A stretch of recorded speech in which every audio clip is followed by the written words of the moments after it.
जो संविधान के आर्टिकल 19 का जो मौलिक अधिकार हमको मिला हुआ है उसको रोकने की कोशिश करेगा, मैं किसी की भी मानने वाला नहीं, केवल संविधान की मानूंगा, केवल संविधान की मानूंगा, किसी की भी मानूंगा नहीं। और अगर किसी ने जबरदस्ती करने की कोशिश की तो वो ज्यादा से ज्यादा मुझे जेल में लेके जा सकते हैं। जेल में जाने से किसको डर है? जेल में जाने से किसको डर है? जेल में जाते जाते ही गांधी जी महान हो गए थे। गांधी जी थोड़े महान थे, सिंगल हड्डी का आदमी था। आपने देखा गांधी? सिंगल हड्डी, डबल हड्डी का नहीं है। अब देखो गांधी जी की अगर पैर टांगे देखो ना पुतले में, वो सिंगल हड्डी है। तो उनके खिलाफ इसी तरह से जेल में जाते जाते तो मानो। और 9 अगस्त 1942 को गांधी जी ने अंग्रेजों को कहा क्विट इंडिया, भारत छोड़ो, तो सारे देश के लोग मैदान में उतर गए। तारीखों के साथ बोल रहा हूं, काल्पनिक बातें नहीं बोल रहा हूं। 9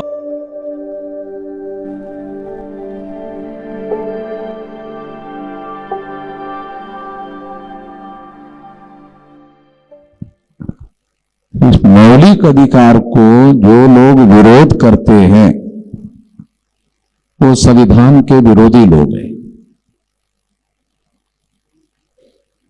और जो संविधान के विरोधी लोग हैं वो संविधान द्रोही लोग हैं, और जो संविधान द्रोही लोग हैं वो देशद्रोही लोग हैं।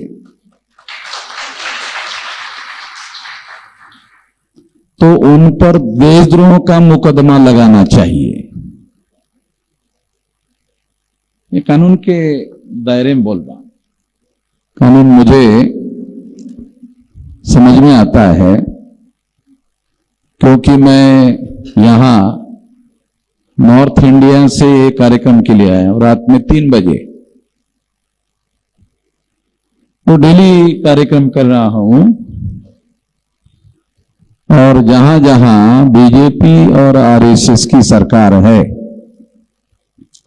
वहां वहां उन लोगों को मालूम है, बीजेपी आरएसएस के लोगों को, कि वामन मेश्राम और उनका संगठन उनके साथ हर जिले में, हर स्टेट में संविधान के दायरे में रहकर बराबरी से लड़ने के लिए तैयार है। बराबरी से लड़ने के लिए तैयार है। तो आरएसएस और भाजपा के लोगों को हमने लगभग हर बार परास्त किया, क्योंकि हम संविधान का सहारा ले रहे, संविधान के आर्टिकल 19 का सहारा ले रहे। Freedom of speech and freedom of expression जो मौलिक अधिकार है, फंडामेंटल राइट है, उसका सहारा लेकर के कार्यक्रम कर रहे हैं। इसलिए हम लोग हर जगह आरएसएस और भाजपा के जो लोग हैं उनके विरोध में संविधान का सहारा लेके खड़े हैं। तो हर जगह कामयाबी हमको मिल रही है, संविधान के आधार पर हमको कामयाबी मिल रही है। संविधान के कानून और संविधान के दायरे के अंदर हम लोग काम करते हैं और इस वजह से हमें कामयाबी मिलती है। तो हर जगह आरएसएस और भाजपा के लोग फेल हो जाते, कामयाब नहीं होते। तो ये मैं महाराष्ट्र की बात नहीं बोल रहा हूं, क्योंकि सेंट्रल में भाजपा की सरकार है, उत्तर प्रदेश में भी भाजपा की सरकार, उत्तर प्रदेश में ही कार्यक्रम करके आया हूं। समझ रहे हैं? मैं बहुत खास बात आपको बता रहा। उनकी वहां सरकार है, वहां हम उनके सरकार भाजपा और आरएसएस के संगठन को संगठन के लेवल पर संविधान और कानून के दायरे में रहकर मुकाबला कर रहे हैं। तो वहां जाके कार्यक्रम करके आ रहे हैं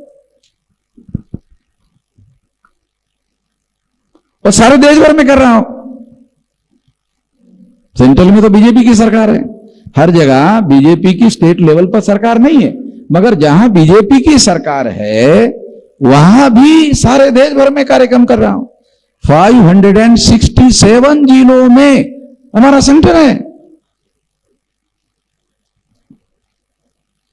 और ये दिसंबर तक 729 जिलों में हो जाएगा। जो लोग हमारे संवैधानिक अधिकारों का विरोध करते हैं, हम संगठन शक्ति के बल पर हम कानून और संविधान के दायरे में रहकर उनका बराबरी में मुकाबला करेंगे। हाँ, ये मानेंगे नहीं कि हम संविधान ने हमको आर्टिकल 19 का अधिकार दिया, मौलिक अधिकार दिया, और तुम संविधान का विरोध करते हुए हमारा विरोध करते हो।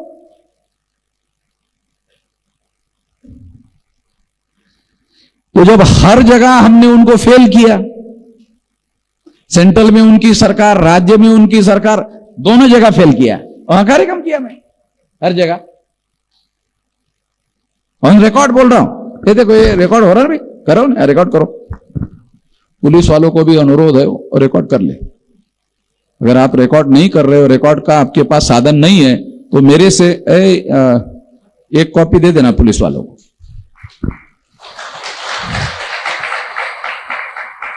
एक वीडियो बनाकर उनको दे देना।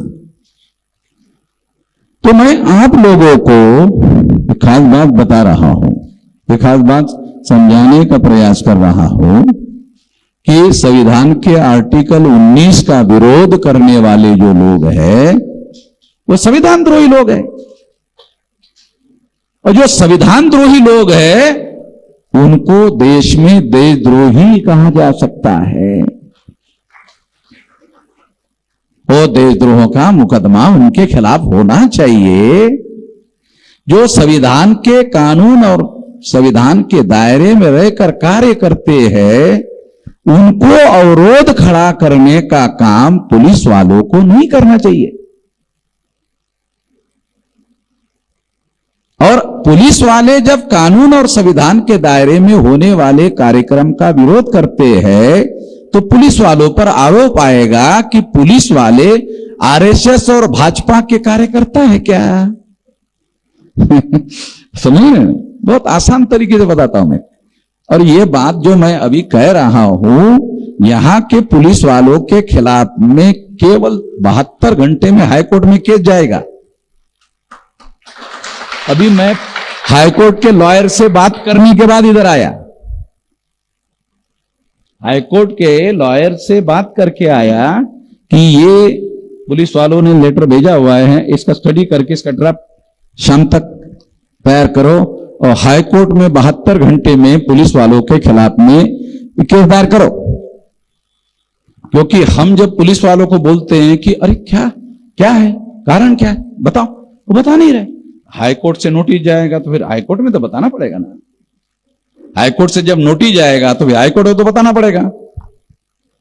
हाईकोर्ट को तो आप डिले नहीं कर सकते, ना नहीं कह सकते, वो तो देना पड़ेगा। मैं कानून और संविधान के दायरे में रहकर ये लड़ाई सारे देश भर में लड़ रहा हूं। अगर कोई मुझे कानून और संविधान के दायरे में रहकर कार्य करने के लिए अवरोध खड़ा करता है, तो मैं उसको बख्शने वाला नहीं हूं। जो लोग पुलिस के पीछे छुप कर बैठे हुए हैं, मैं उनको भी हाईकोर्ट में घसीटने वाला हूं, उनको भी छोड़ने वाला नहीं हूं। फडणवीस आया म्हणजे काय, फडणवीस का राजा आहे का? फडणवीसला जेव्हा ते उपमुख्यमंत्री झाले, तेव्हा त्यांना घटनेची शपथ घ्यावी लागली की मी घटनेनुसार कार्य करेन, पण करून नाही राहिला। तुम्हाला कळत नाही, मला कळते, जे कळते ते सांगून राहिलोय। फडणवीसनी घटनेनुसार मी कार्य करेन अशी शपथ घ्यावी लागते मंत्री होण्याच्या अगोदर, आणि नंतर मग मंत्रालयात जावं लागते। आता फडणवीस त्या शक्तीच्याच विरोधामध्ये काम करते। तो मुझे समझ में आता है ना, मुझे समझ में आता है। तो उसके हिसाब से मैं हाईकोर्ट और सुप्रीम कोर्ट में भी मैं ये केस लड़ता हूं। और खास बात आपको बताता हूं, हाई कोर्ट सुप्रीम कोर्ट में लड़ने के लिए मैं वकीलों को एक नया पैसा नहीं देता हूं। आप लोगों को पता नहीं मेरा काम करने का तरीका, एक नया पैसा नहीं देता हूं, मैं वकीलों से चंदा लेता हूं। इन लोगों को पता नहीं है, हाई कोर्ट सुप्रीम कोर्ट में मेरी केस लड़ने के लिए 2-2, 4-4, 5-5 वकील जो है सुप्रीम कोर्ट में मुफ्त में लाइन लगा के खड़े होते हैं, क्योंकि उनको मालूम है कि आदमी फकीर है, ये कोई गलत काम करता नहीं है, कानून के विरोध में काम करता है। अरे बाबा साहब आंबेडकर हमारे बाप ने ही संविधान लिखा, तो हम संविधान के विरोध में जाकर कैसे काम करें? वो तो संविधान हमारे फेवर में है, संविधान हमारे विरोध में नहीं है, संविधान तो हमारे फेवर में है। जब संविधान हमारे फेवर में है तो हमें संविधान के दायरे में रहकर कार्य करने से ही फायदा है। संविधान के विरुद्ध में जाके काम करने की क्या जरूरत है? उन लोगों को संविधान के अवरोध उनके लिए, संविधान की वजह से उनको प्रॉब्लम है। मनुस्मृति ने उनको अधिकार दिया था, उनका संविधान, उन्होंने हमको अधिकार नहीं दिया था। 26 जनवरी 1950 को जो संविधान लागू हुआ, उस संविधान ने मनुस्मृति को रद्द कर दिया, और जो संविधान लागू हुआ उसने इस देश के SC, ST, OBC माइनॉरिटी के लोगों को, जिनको अधिकार नहीं था, उनको अधिकार दिया। केवल अधिकार नहीं, मौलिक अधिकार। यह भी हमारे बहुत सारे लोगों को समझ में नहीं आता कि अधिकारों में और मौलिक अधिकारों में क्या फर्क है। मौलिक अधिकार के विरोध में सुप्रीम कोर्ट को भी फैसला देने का अधिकार नहीं है। मौलिक अधिकार के विरोध में सुप्रीम कोर्ट को भी फैसला देने का अधिकार नहीं है। आप लोगों को लगता होगा कि शायद मैं कुछ गलत बोल रहा हूं, चलो मैं सुप्रीम कोर्ट का फैसला ही पढ़ के सुनाता हूं।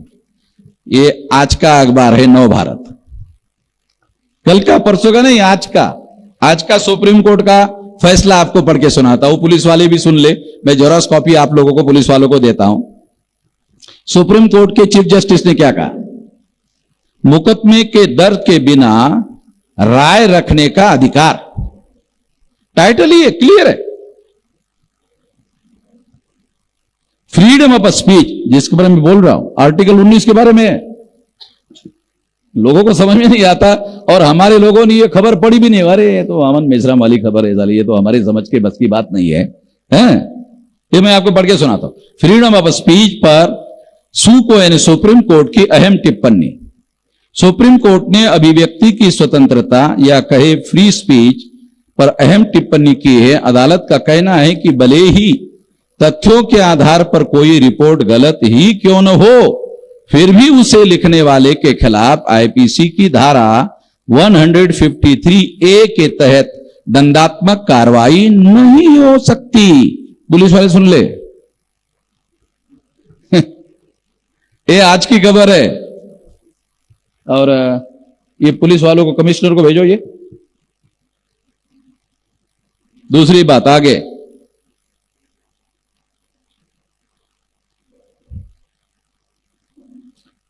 सुप्रीम कोर्ट ने कहा कि फ्री स्पीच का मतलब मुकदमे के डर के बिना अपना दृष्टिकोण रखना है। शीर्ष अदालत ने यह भी कहा कि पत्रकारों को उनके जरिए लिखे गए आर्टिकल को लेकर विभिन्न समुदायों या समूहों के बीच दुश्मनी बढ़ावा देने के लिए मुकदमा नहीं चलाया जा सकता। तो पत्रकारों पर नहीं चलाया जा सकता। मैं पत्रकार हूं और लेखक भी हूं, बोलने वाला भी हूं, मेरे ऊपर भी नहीं चलाया जा सकता। सुप्रीम कोर्ट बोल रहा है। मीडिया संस्थानों से लेकर राजनीतिक नेताओं तक के ऊपर उनके बयानों और रिपोर्ट्स को लेकर केस दर्ज हुए हैं, जिन्हें उन्होंने सीधे तौर पर फ्री स्पीच का उल्लंघन बताया। एडिटर गिल्ड ऑफ इंडिया के अध्यक्ष और उसकी फैक्ट फाइंडिंग टीम के सदस्यों ने हाल ही में मणिपुर में मैती और कुकी समुदायों के बीच हिंसा को लेकर एक रिपोर्ट पब्लिश की। इस रिपोर्ट को भड़काऊ बताते हुए उनके ऊपर एफआईआर दर्ज की गई थी। उसके बारे में सुप्रीम कोर्ट कह रहा है गलत रिपोर्ट भी दंडनीय अपराध नहीं, तो गलत स्पीच भी नहीं है, गलत रिपोर्ट नहीं, तो गलत रिपोर्ट तो लिखा हुआ है, तो बोला जा रहा है। सुप्रीम कोर्ट ने फ्री स्पीच और प्रेस फ्रीडम के महत्व को लेकर बात की। अदालत का कहना था कि तथ्यात्मक रूप से गलत रिपोर्ट भी आईपीसी की धारा 153A के तहत दंडनीय अपराध नहीं हो सकती। धारा 153A के तहत धर्म, जाति, जन्मस्थान, निवास, भाषा आदि के आधार पर विभिन्न समूहों के बीच दुश्मनियों को बढ़ावा देने और सद्भाव बिगाड़ने पर कार्रवाई होती है। इसमें 3 साल तक की जेल भी हो सकती है। ईजीआई के ऊपर मणिपुर के रहने वाले एक व्यक्ति ने केस दर्ज किया है।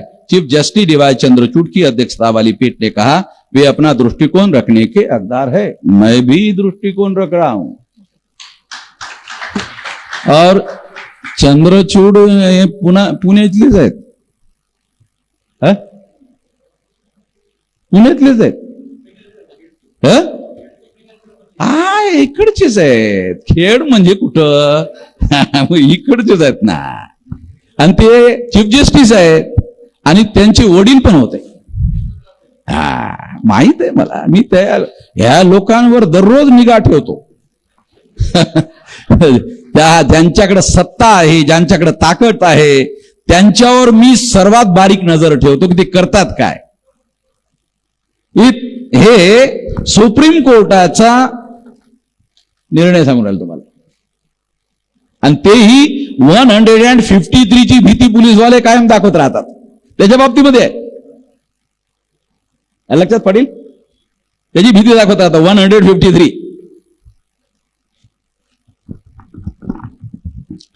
तो हमारे लोगों को, बहुत सारे लोगों को कानून की उतनी समझ नहीं है. कानून की समझ नहीं है तो हम लोग सारे देश भर में ये लड़ाई लड़ रहे हैं. तो मुझे बारीकी, केवल लिखे हुए कानून की नहीं, मुझे कानून के बारीकियों की जानकारी है. सुप्रीम कोर्ट के प्रीवियस डिसीजंस की जानकारी है, उसके इंटरप्रिटेशन की जानकारी है, सारी बारीकियों की जानकारी मुझे है, मैं जानता हूं. अभी मैं जब आ रहा था तो पुलिस के अधिकारी लोग मुझे कह रहे थे कि जरा खबरदारीनं बोललं पाहिजे. माझ्या मनात विचार आला, त्यांना बोलण्यासाठी आला होता.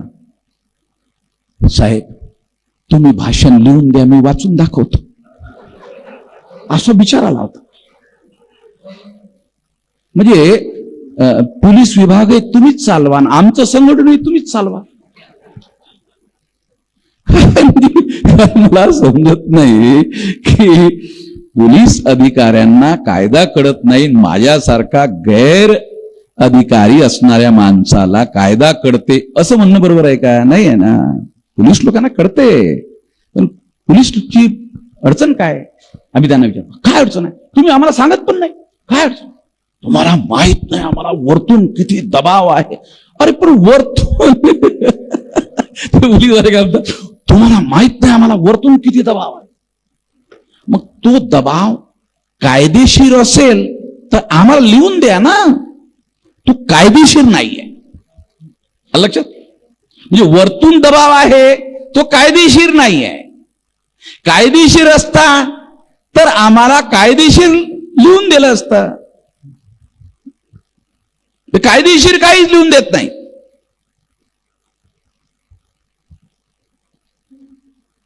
तेव्हा त्यावेळी आरएसएस आणि भाजपाच्या लोकांना हे माहित आहे की संघटन शक्तीच्या बळावर आम्ही घटना आणि कायद्याच्या चौकटीमध्ये राहून काम करतो आणि त्यांचा या लेवलवर विरोध करतो. त्यामुळे ते आमच्या समोर भारतातल्या कुठल्याच राज्यात टिकू शकले नाहीत.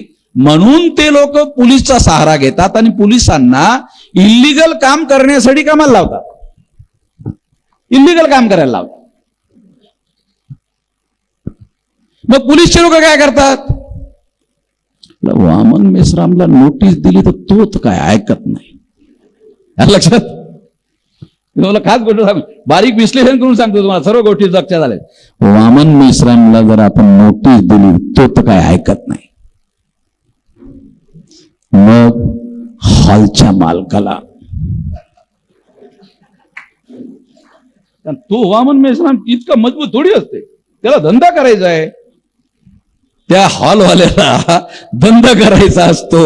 मग तो काय विचार करतो, पोलिसांबरोबर कशाला खेटे घ्यायचे, तो असा विचार करतो. पण त्याला व्यवसाय स्वातंत्र्याचा मूलभूत अधिकार आहे हे त्याला माहितच नाही. हे आम्हाला माहित आहे ना. हे हॉल बांधणारे जे लोक आहेत, हॉल किरायाने देणारे जे लोक आहेत, त्यांना हे माहितच नाही की व्यवसाय स्वातंत्र्याचा अधिकार हा मूलभूत अधिकार आहे आणि मूलभूत अधिकार थांबवण्याचा पोलिसांजवळ अधिकार नाही आहे. हे आमच्या लोकांना सुद्धा माहित नाही, आमच्या नेत्याला माहित नाही. हे मला मीच शिकवून राहिलो त्याच्यातल्या लोकांना. बाबासाहेब आंबेडकरांनी आमच्या लोकांना आर्टिकल 19चा जो अधिकार दिला, अरे तो आम्हाला हे सर्व करण्यासाठी, आम्हाला संघटन बांधण्याचा, संघटन चालवण्याचा, संघटन संचालन करण्याचा, भाषण करण्याचा, संभाषण करण्याचा. आणि आता चंद्रचूड काय म्हणतात, कुठल्या प्रकारचा दबाव न घेता बोला, ठोकून बोला. हे लिहिले काय दंडात्मक फंडात्मक काय कारवाई होणार नाही, हे लिखित आहे. आता जजमेंटची कॉपी आता मी वकिलाला सांगितलंय, ओरिजिनल मागवा. ओरिजिनल कॉपी पाठवतो पुण्याच्या कमिशनरला आणि देशातल्या सर्व कमिशनरला लेटर पाठवतो, कव्हरिंग लेटर सहित. साहेब भविष्यात लक्षात ठेवा. हे सुप्रीम कोर्ट म्हणते, म्हणजे एक कायदा आहे आणि एक इंटरप्रिटेशन आहे सुप्रीम कोर्टाचं.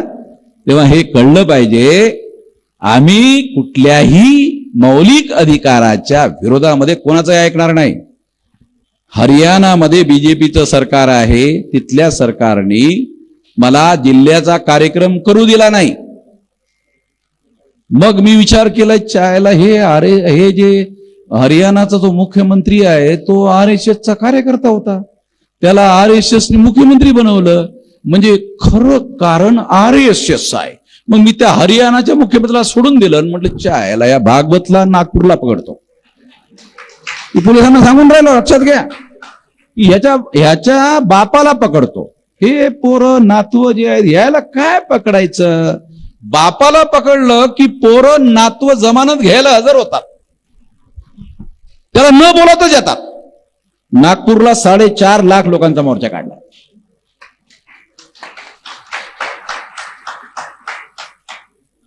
मग पोलीस कमिशनर साहेब मला भेटायला आले. मग पोलीस कमिशनर साहेब मला म्हटलं साहेब आमचा मूलभूत अधिकार आहे, ये हमारा मौलिक अधिकार है, ये फंडामेंटल राइट है, ये रोकने का अधिकार नहीं है, आप नहीं रोक लगा सकते. तो कमिश्नर साहब क्या बोल रहे थे, नागपुर के पिंपरी चिंचवड से 100 गुना बड़ा कमिश्नर है. कमिश्नर के भी लेवल होते हैं, नागपुर का कमिश्नर 100 गुना बड़ा कमिश्नर है. वो कमिश्नर क्या बोल रहा था मुझे नागपुर का कि ते आम्हाला वरतून ते म्हटले आम्हाला वरतून दबाव आहे. हो मी त्यांना म्हटलं हे वरतून दबाव आहे तुमच्यावर आहे ना. हो तुम्ही बघून घ्या ना, आमचे मूलभूत अधिकार आहेत. मग तुम्ही आमचे मूलभूत अधिकार आम्हाला वापरू द्या आणि तेच वरतून बघून घ्या. ऊपर से ऊपर देखते रहो. हमारा अगर आप मौलिक अधिकार रोकते हो तो पुलिस वालों की टीम, मैंने हाईकोर्ट के वकीलों की टीम नागपुर हाईकोर्ट में केस दायर कर दिया है और आपको नोटिस मिल गया. हाँ मिल गया, इसीलिए बोल रहा हूं. नहीं, आपके 4 लाख से ज्यादा लोग आए हैं, वो हमारी सुन नहीं रहे. कमिश्नर साहब मुझे बोल रहे, क्या बोल रहे हैं, वो 4-4.5 लाख लोग आए हुए हैं और वो हमारी सुन नहीं रहे. अरे मैंने क्या कमिश्नर साहब, वो लोगों को आपका सुनने के लिए मैंने तैयार किया क्या, मेरा सुनने के लिए तैयार किया. अरे क्या आपका सुनने का मतलब है फडणवीस का सुनने का, तो फडणवीस का सुनने के लिए हमने संगठन बनाया क्या. वो मेरे सुनने वाले लोग हैं, इसीलिए तो आया मैं आपके पास में. वो हमारी नहीं सुन रहे। बोले आप गाड़ी में बैठते हो क्या? वहां जाके आप कहो। मैं तुम्हारे कहने पर थोड़ी चलूंगा, तुम्हारे कहने पर नहीं आ सकता। तो मेरे लोग आंदोलन करते रहेंगे। मैं वीडियो बना के देता हूं, आपको संविधान के अनुसार आंदोलन करने का अधिकार है, शांतिपूर्ण तरीके से आंदोलन करो। ऐसा वीडियो पुलिस कमिश्नर के सामने बना के दे दिया। ये मैंने ये बांटो। मैं आपको बताना चाहता हूं, देश की कोई भी ताकत जो संविधान के आर्टिकल 19 का जो मौलिक अधिकार हमको मिला हुआ है उसको रोकने की कोशिश करेगा, मैं किसी की भी मानने वाला नहीं। केवल संविधान की मानूंगा, केवल संविधान की मानूंगा, किसी की भी मानूंगा नहीं। और अगर किसी ने जबरदस्ती करने की कोशिश की तो वो ज्यादा से ज्यादा मुझे जेल में लेके जा सकते हैं। जेल में जाने से किसको डर है? जेल में जाने से किसको डर है? जेल में जाते जाते ही गांधी जी महान हो गए थे। गांधी जी थोड़े महान थे, सिंगल हड्डी का आदमी था। आपने देखा गांधी जी? सिंगल हड्डी, डबल हड्डी का नहीं है। अब देखो गांधी जी की अगर पैर टांगे देखो ना पुतले में, वो सिंगल हड्डी है। तो उनके खिलाफ इसी तरह से जेल में जाते जाते वो मान हो गए। और 9 अगस्त 1942 को गांधी जी ने अंग्रेजों को कहा क्विट इंडिया, भारत छोड़ो। तो सारे देश के लोग मैदान में उतर गए। तारीखों के साथ बोल रहा हूं, काल्पनिक बातें नहीं बोल रहा हूं। 9 अगस्त 1942 को गांधी जी ने अंग्रेजों को कहा क्विट इंडिया, भारत छोड़ो। तो सारे देश के लोग, 3 करोड़ लोग सड़कों पर उतरे। तो अंग्रेजों ने कहा बेड़ियां बिस्तर बांध के जाना ही ठीक रहेगा। तो उन्होंने गांधी जी को कहा ठीक है, हम लोग चले जाते। 9 अगस्त 42 के बाद अंग्रेजों ने जाने का निर्णय किया, इसलिए 9 अगस्त 42 को अगस्त क्रांति कहा जाता है। अगस्त क्रांति कहा जाता है। इसलिए मैं आपको कहना चाहता हूं, कानून और संविधान के दायरे में रहकर हम हर प्रकार का आंदोलन करेंगे। ये तो छोटा कार्यक्रम है, ये छोटा कार्यक्रम है। आंदोलन करेंगे और 2030 तक 6 लाख गांव में होगा। 2030 तक 6 लाख गांव में होगा। तो इसलिए मैं ब्राह्मणों को अनुरोध करता हूं कि हमसे लड़ने भिड़ने का काम छोड़ दो। अंग्रेज भारत छोड़कर चले गए, आधी आजादी मिली, ब्राह्मण अभी काबिज है। अंग्रेज विदेशी, ब्राह्मण भी विदेशी, अंग्रेज चले गए, आधी आजादी हमको मिली। इसके तहत बोल रहा हूं, ये आधी आजादी के तहत बोल रहा हूं। अब पूरी आजादी के लिए आधा रह गया है, तो आधे के लिए 6 लाख गांव का संगठन ये 2-4-5 साल में हो जाएगा। और महाराष्ट्र में तो लोकसभा का और विधानसभा का चुनाव है 2024 में। तो मैं स्टैम्प पेपर पर मेरे से लिखवा लेना, ये फडणवीस वापस आने वाला नहीं, समझे ना? फडणवीस वापस आने वाला नहीं है। तो पुलिस वालों को भी थोड़ा सा ध्यान रखना चाहिए इस बात का जो मैं कह रहा हूं। फिर हम लोगों को नमस्कार करना पड़ेगा। अभी उनको नमस्कार कर रहे हो, भाई ध्यान रखना चाहिए ना, ये सारी बातों का ध्यान रखना चाहिए। लोकतंत्र है, 5 साल का पट्टा लिखा जाता है, ज्यादा साल का नहीं, 5 साल का।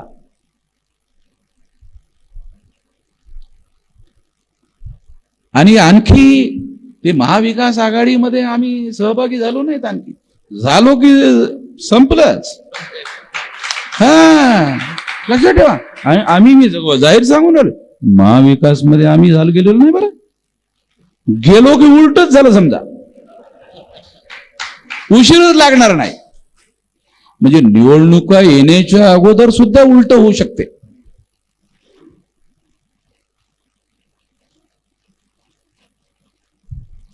चोवीस तारखेला सत्यशोधक चळवळीची 150 वर्ष आहेत. त्या निमित्तानं पवार साहेब आणि मी एका कार्यक्रमामध्ये आहोत. आणखी एकत्र आलो नाहीत आम्ही. लक्षात ठेवा, फार महत्वाचा मुद्दा सांगतोय. तुम्ही आमदार खरेदी करा, आमदाराला विकत घ्या, सरकार बनवा, समाजात बहुमत कसं मिळवाल? यायला सांगा बरं. तुम्ही आमदाराला विकत घेता, खासदाराला विकत घेता, सरकार बनवता, समाजातलं बहुमताचं काय करणार? ते कायम आमचंच आहे. समजतं का काय म्हणालो? ते समाजामध्ये आमचंच बहुमत आहे. 1.5-2% लोकांचं नाही आहे. तेव्हा ह्या बाबी यांनी लक्षात ठेवल्या पाहिजेत आणि त्या लक्षात ठेवून त्यांनी विचार केला पाहिजे, काम केला पाहिजे.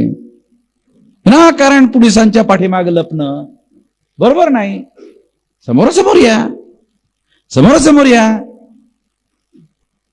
आमची काही चाकू, छुरी, बंदूक, गोली, तलवार घेऊन आम्ही लढून नाही राहिलो. हम गोली चलाने वाले लोग नहीं, बोली चलाने वाले लोग हैं. गोली नहीं, बोली चलाते हैं. बोली, आर्टिकल 19 के तहत बोली चलाने का अधिकार है हमारे पास और इससे बाहर हम जा नहीं रहे.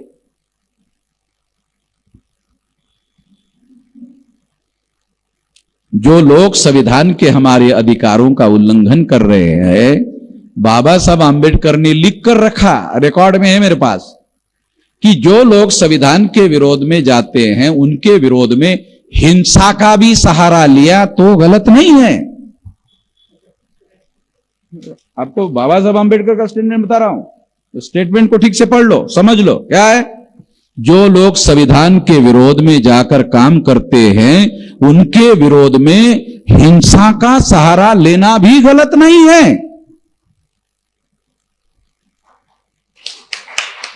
हे बाबासाहेब आंबेडकरचं स्टेटमेंट आहे. हे बऱ्याच लोकांना कळणार नाहीये. हे मला समजतंय ते तसं का बोलतात. कारण पहिल्यांदा जे लोक घटनेचा विरोध करतात मग त्यांना घटनात्मक संरक्षण कसं काय दिलं जाऊ शकते? लक्षात? मला तर्क समजून सांगून राहिलो. जे लोक घटनेच्या विरोधामध्ये जाऊन काम करतात ते लोक घटनेच्या रक्षणाचं सहारा घेऊ शकत नाहीत. म्हणून त्यांच्या विरोधामध्ये हिंसा सुद्धा केली तर तशा पद्धतीचे एलिमेंट हे दाबून टाकले पाहिजेत. आणि पोलिसांना दंडे मारण्याचा अधिकार कुठल्या आधारावर? गैरकानूनी काम करून राहिले म्हणून दंडा मारण्याचा अधिकार. मग पोलिसांना जर दंडा मारण्याचा अधिकार आहे तर समाजावर का नाही? लक्षात? ही कायदेशीर बाबी तुम्हाला समजून सांगून राहिलो. आम्हाला घटनेच्या अधिकार मिळालेले आहेत. घटनेच्या बाहेर जायची बिलकुलच आवश्यकता नाही आहे. 5% घटनेचे अधिकार लागू झालेले नाही आहेत. ते लागू करण्यासाठी संघटित शक्ती निर्माण करत आहोत. 5%. आणि मगून ही लढाई कायदा आणि घटनेच्या चौकटीमध्ये राहूनच आम्ही लढणार.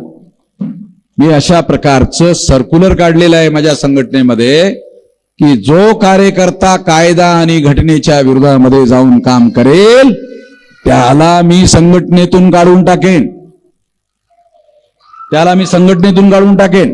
त्याला मी संघटनेत ठेवणार नाही. मग मी माझ्या संघटनेच्याच कार्यकर्त्याला सोडत नाही तर जे कोणी घटना आणि संविधानाच्या विरोधात जाऊन काम करतात त्याला सोडून देईन का? म्हणून पोलिसांनी RSS भाजपाच्या सांगण्यावरून आमच्या हॉलचे आणि ह्या लोकांना त्रास देण्याचं काम केलं. त्याचे सर्व लिखित पुरावे एकत्र झालेले आहेत. वकिलांना आदेश देऊनच इकडे आलो की पोलिसांच्या विरोधामध्ये हायकोर्टामध्ये केस दाखल करा. ठाण्याच्या कमिश्नरवर मी केस दाखल केली होती. ठाण्याच्या पुलिस कमिश्नर पर मैंने केस दायर किया था बॉम्बे हाईकोर्ट में. उसके बाद दोबारा मुझे ठाणे में कभी दिक्कत नहीं हुई. आता पिंपरी चिंचवडचे पोलीसवाले जर समजा अशी इच्छा ठेवत असतील तर त्यांची इच्छा पूर्ण करतो की त्यांच्या विरोधामध्ये मी हायकोर्टामध्ये केस दाखल केल्यानंतर मग तुम्हाला इकडं अडथळा येणार नाही म्हणून तसंच करतो. कायदा हातात नाही घेणार, ते हायकोर्ट ठरवेल.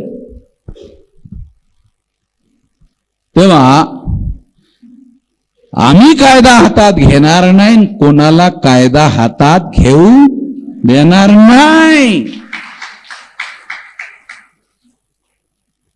कायदा दुतर्फी आहे, लक्षात ठेवा. कायद्याची धार एकतर्फी नाही की फक्त पोलीसच चालवतील. पोलीस नाही, आम्हाला पण चालवायचा घटनेमध्ये अधिकार आहे, तर आम्ही सुद्धा तो अधिकार वापरून राहिलो. मी ऍडव्होकेट रणजित पाटलांना ही केस हायकोर्टामध्ये घेऊन जायला सांगितलेली आहे.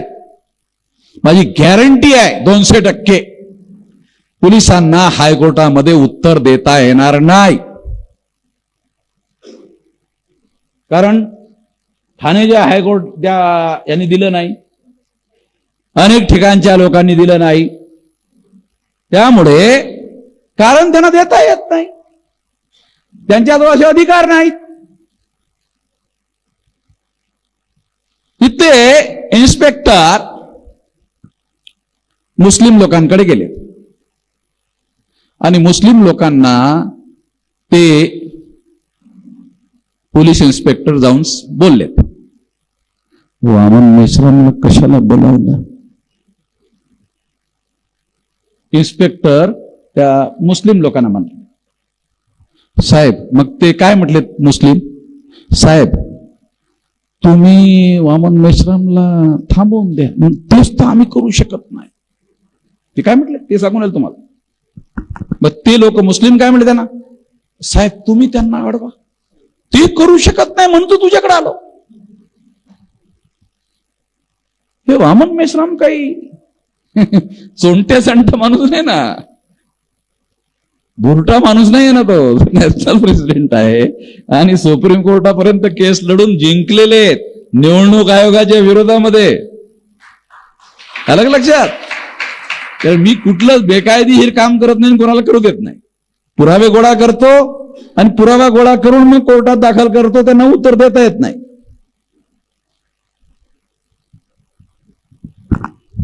तेव्हा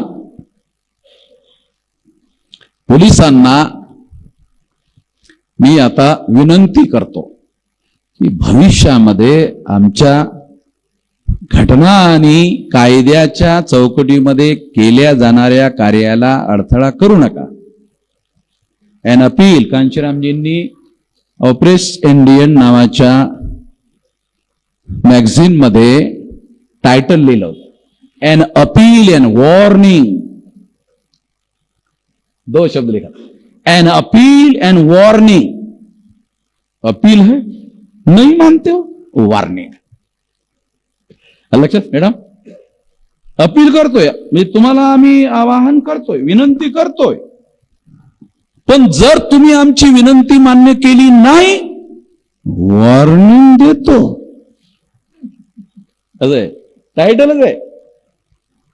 तीच गोष्ट मी या ठिकाणी पोलीसच्या अधिकाऱ्यांना विनंती देऊन सांगतो की कायदा आणि घटनेच्या चौकटीमध्ये राहून जे काही कार्यक्रम होतील त्यांना प्रोत्साहन दिलं पाहिजे, त्यांना अडथळा आणता कामा नये.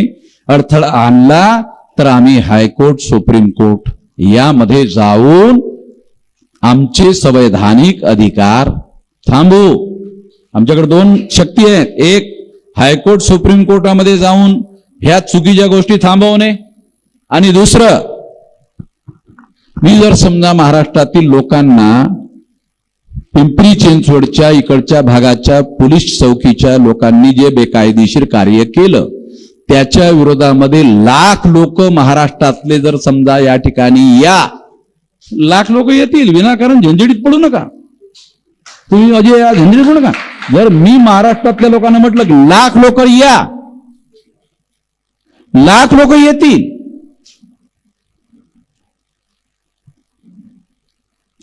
तेव्हा ही गोष्ट लक्षात ठेवा. पुलिस के साथ हमारा कोई झगड़ा नहीं है. वो लॉ को अमल में लाने वाली एजेंसी है, उनको कानून को अमल में लाने का काम करना चाहिए, बराबर है, वो करना चाहिए. हम कानून के दायरे में रहते हैं. जिन लोगों ने आपको, जिनकी सरकार है आरएसएस भाजपा की, उन्होंने आपको not on the record, of the record complaint किया है, और उसके आधार पर आप हमारे विरोध में गैर कानूनी तरीके से काम कर रहे हो, और हमको किसी प्रकार का कौन सा हमने अपराध किया और कौन सा गलत काम किया लिख के भी नहीं दे रहे हो. तो ये बात हम लोग बिल्कुल भी बर्दाश्त नहीं करेंगे, नाकाबिले बर्दाश्त है. मैं इस तरह की बातों को बर्दाश्त करने का आदी नहीं हूं. संविधान के उल्लंघन की बातों को मैं सबसे ज्यादा सीरियसली लेता हूं. आरएसएस के हेडक्वार्टर पर 4.5 लाख लोगों का मोर्चा केवल संविधान के उल्लंघन के विरोध में लेके गया था. तो आरएसएस के लोग हमारे साथ तब से पंगा लेने की कोशिश नहीं करते हैं, और इसके लिए उन्होंने दूसरा तरीका निकाला पुलिस को सामने करने का.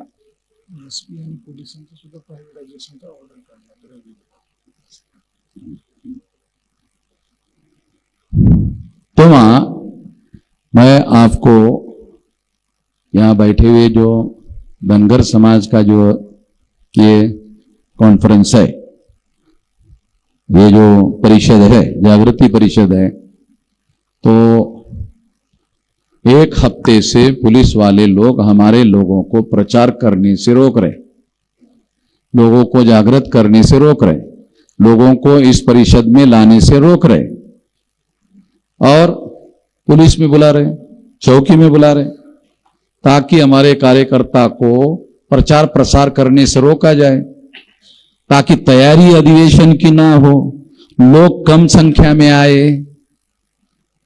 ये उनका सोचता है. ये पाटिल को और विलास खराब को मैंने कहा, अरे पुलिस वाले लास्ट में बोलेंगे करो, लेटर नहीं देंगे, करो बोलेंगे, तो उसके पीछे उनका मकसद रहेगा कि आपको ज्यादा से ज्यादा लोगों को तैयारी करने के लिए मौका ना दिया जाए.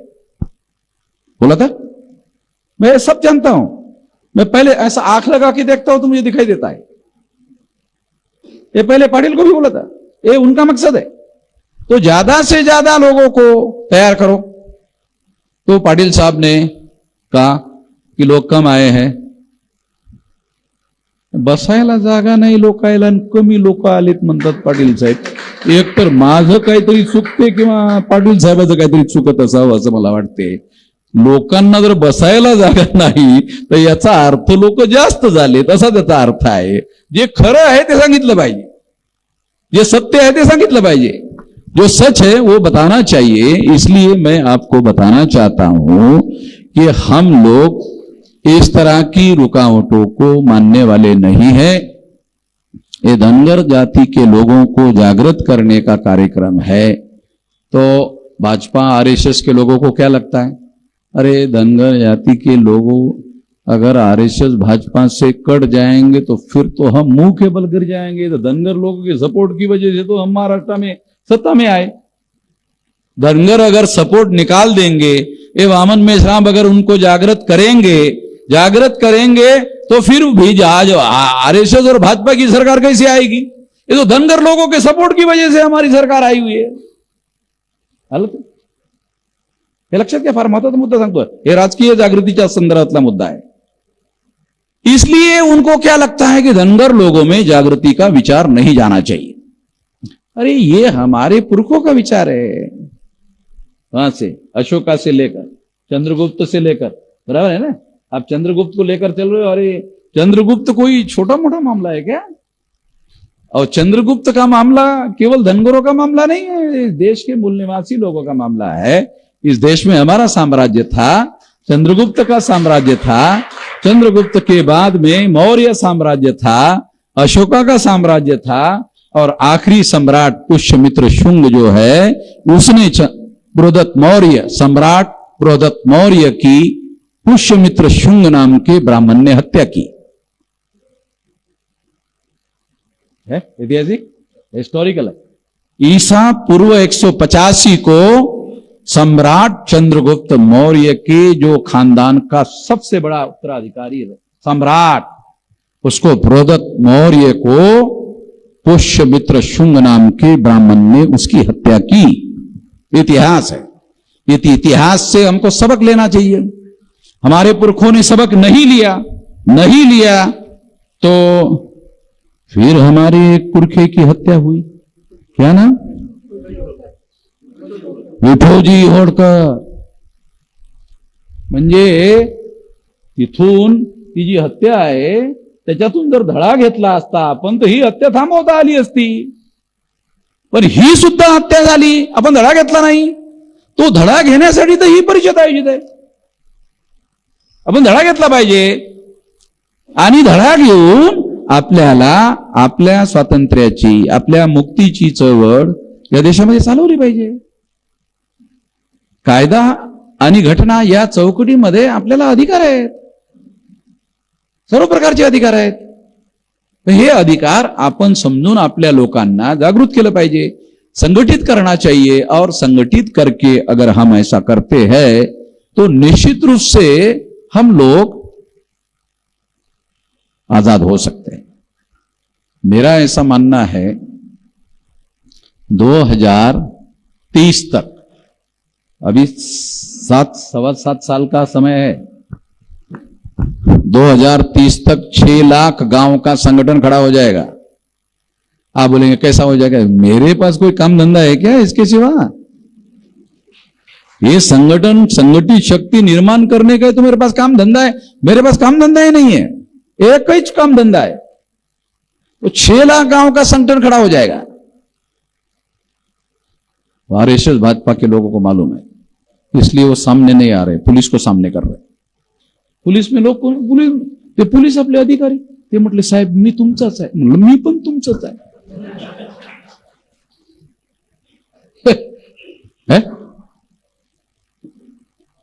हा, आम्ही घटनेच्या चौकटीमध्ये राहून काम करणारे लोक आहोत। तेव्हा या देशामध्ये आपल्याला